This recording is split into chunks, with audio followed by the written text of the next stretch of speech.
কিরে বিয়ে করলে 5-7 বছর হয়ে গেল, এখনো তোরা খালি কিনে ক্যাস ক্যাস করস। আর কইস না রে ভাই, মেয়ে মানুষ এমন একটা জিনিস, ওরা যদি পুরা বাংলাদেশও কিনে দেস তারপরে বলবে তুমি তো বাংলাদেশ কিনে দিলে, এটা তো ছোটো। পাকিস্তান আর ভারত কিনে দিতে তাহলে বেশি ভালো হয়তো, এটা বড় আছিল। মানে কি রে দোস্ত, আমি তো কিছু বুঝতেছি না, একটু কইলা কনা দিয়ে তোর মধ্যে কিনে ঝামেলা। এত সহজ একটা জিনিস তারপরে তুই বুঝতেছ না।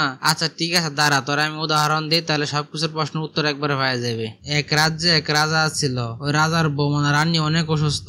রানীর অসুখটা হয়েছে সে কোনো কিছুতে খুশি হয় না। এটা নিয়ে রাজার মন খুবই খারাপ, কোনো শান্তি নাই। এখন রাজা রানীর জিগাইতেছে, আচ্ছা তোমার জন্য কি করলে খুশি হইবা? এখন রানী বলতেছে, তুমি আমারে কি দিছো? হ্যাঁ, তুমি তো আমারে কিছুই দেও নাই। এখন রাজা বলতেছে, এই তুমি কি বলো এইসব? আমার যা কিছু সবকিছু তো তোমার। আচ্ছা তুমি বলো তারপর তোমার কি লাগবে, আমি এনে দিতেছি। এখন রানী বলতেছে, আমার ছাদ লাগবে, তুমি কি আমার ছাদ এনে নিতে পারবা?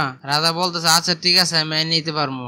সাথে সাথে দায়িত্বে আনা হইলো নীলাষ্টম নামে এক বিজ্ঞানীকে, আইনা তারা ছাদে ফাটাই দেওয়া হইলো। তারপরে তো রাজ্য জুড়ে কি হইছে ওই ব্যাপার। যাই হোক, তারপরে নীলাষ্টম তার কথা রাখলো। সে কি করলো, ছাদের থেকে একটু করে ছাদ নিয়ে আইলো। এদিকে তো রাজার মন আনন্দে আত্মহারা, গর্বে ভরে উঠলো। রানীর হাতে তুলে দেওয়া হইলো সেই ছাদের টুকরা। এবার মনে রানী ভালো হয়ে যাবে। আশেপাশে তো মানুষ ছিল, উজির, তারপর রাজ পরিবারের সবাই আনন্দে আত্মহারা। কিন্তু রানী কি করলো, সেই ছাদটা হাতে নিয়ে আইরা কি কইলো, ছাদ কই, এটা তো একটা পাথরের টুকরা। এটা দেখে তো রানীর মন আরো বেশি খারাপ হয়ে গেল, আরো অসুখ বাড়তে লাগলো। কি করবো এখন রাজা কোনো কিছু বুঝতে পাইতেছে না। তার কিছুদিন পর রানী ছাদের মাঝে দাঁড়ায় একটা পাখি দেখতেছিল। তারপর রাজা হঠাৎ করে তার পাশে আসলো। রাজারা দেখে বলতেছে, আমি পাখির মতন সুন্দরভাবে উঠতে চাই আকাশে। পাখির লাগান উড়ে উড়ে আমি পুরো রাজ্য দেখতে চাই এবং উপভোগ করতে চাই। তারপরে ডাইকে নিয়ে আইলো এক বিজ্ঞানীকে। রাজ্য ভরা ব্যস্ততা বাইরে গেল। তারপরে তৈরি করা হলো প্লেন। প্লেনের মধ্যে বৈশা রানী পুরা রাজ্য পাখির চোখে দেখে আসলো। ঘুরে আসার পর রাজা রানীকে জিজ্ঞাসা করলো, কি দেখে আসলা? রানী বলতেছে, হুর,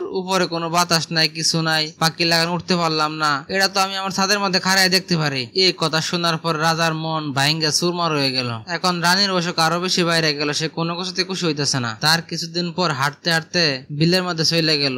যা দেখলো কৃষকরা কাজ করতেছে। এখন রানী কইতাছে, তুমি কি কৃষকরা লাগান কাজ করে আমার খাওয়াইতে পারবা? রাজা তাতেই রাজি। তারপরের দিন থেকে রাজা গামছা লঙ্গি ফিন্দা কৃষকের লগে কাজ করা লেগে গেল। এই রোদ্রের মধ্যে সারাদিন কাজ করার পরে রাজা বাসায় এসে কিছু বলতে পারে নাই, আইসে ঘুমায় পড়ছে। কয়েকদিন যাইতে না যাইতে রানী তো সেই কেঁপা কেঁপলো। হ্যাঁ, তুমি প্রতিদিন এসে ঘুমায় পড়ো, আমার লগে কথা কও না, আমার তুমি সময় দেও না। এখন রাজা চিন্তা করতেছে, আসলে কথাটা ঠিকই, তোমার তো আমি সময় দিতে পারি না। আচ্ছা যাও, কালকে থেকে তোমার আমি সারাদিন সময় দিব। এর পরের দিন থেকে রাজা সবকিছু বাদ দিয়ে দিচ্ছে, খালি সারাদিন তার বউর কাছে বসে থাকে 24 ঘন্টা। সারাদিন পাশে পাশে তাকে গল্প করে। 2 দিন যাইতে না যাইতে 3 দিনের মাথায় রানী রাইগে মাইগে একাকার বলতেছে, তোমাকে কোনো কাজ কাম নাই নাকি? সারাদিন খালি আমার পিছন পিছন গুড় করো, লজ্জা নাই তোমার? এই কথা শোনার পর রাজা আর সহ্য করতে পারে নাই। লজ্জায় রাগে খুবে রানীর বাড়ির থেকে বাইর করে দিছে। তারপরে রাজা বনবাসে চলে গেছে। তবে রানী বাড়ির থেকে চলে যাওয়ার আগে রাজার অভিশাপ দিছিল, আমি চলে যাওয়ার পরে তোর মতন রাজা পৃথিবীর প্রতিটা ঘরে ঘরে স্বামী হিসেবে জন্ম নিবে। সেই দিনের পর থেকে